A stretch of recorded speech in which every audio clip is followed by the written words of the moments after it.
We had a referendum in 2004, not to give citizenship to everyone who came knocking on our door. A referendum that had come about because people's opinions were being drowned and not allowed.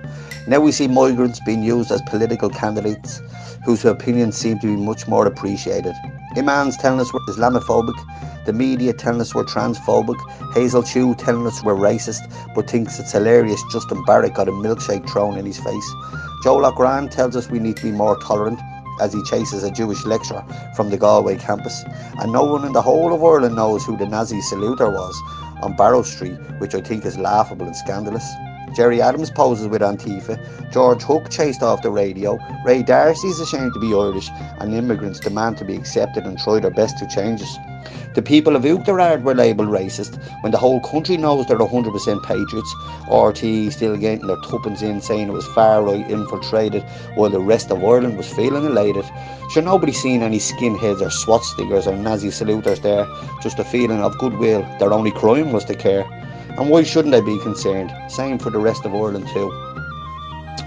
So we only have to look at our nearest neighbours, England and Belgium and France and Germany. Oh, no, how naive to think, sure, it'll never happen to you. Sweden is unrecognisable, no-go areas for the police, North African migrants in control and women advised not to walk the streets. Thousands protest in Germany demanding deportations. Candle call for Merkel's resignation, a protest out of the fears of locals' realisations. Yellow vests in France are marching for the 46th week in a row, demanding Macron and his policies they have to go. Salvini of Italy is on the rise. The left will tell you to defend your identity is a crime. The Islam Party want to transform Belgium into an Islamic state. Unauthorised mosques being built all over the place. We got Poland accepting Swedish nationals. White flight all across Europe is on the rise. Luton, Birmingham, London, you can see with your own eyes. And you want this now on Ireland? Open borders, the creeps and the traitors and the Joe Loughranes subvert you and assault you, drown you out and make you not be seen. They hate the thought of the colour orange, white and green. Green fields and valleys and mountain tops fair. Different shapes of sloping hills where their grandfathers fought, they do not care.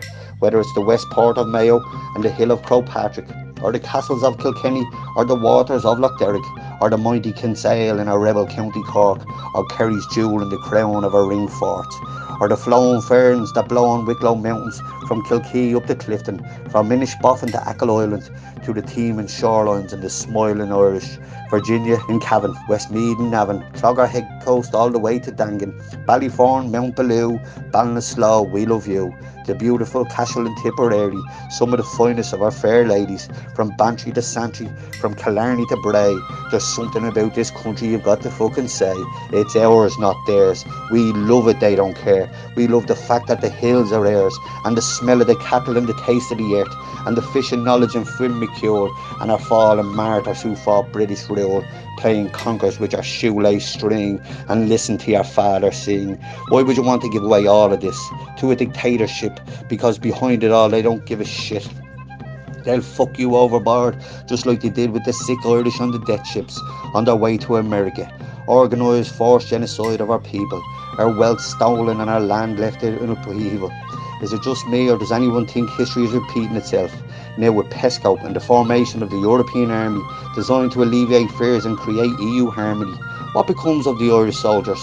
Will they become obsolete, or will they be used to police troubled European streets? Is it not bad enough our soldiers are underpaid and they're overworked?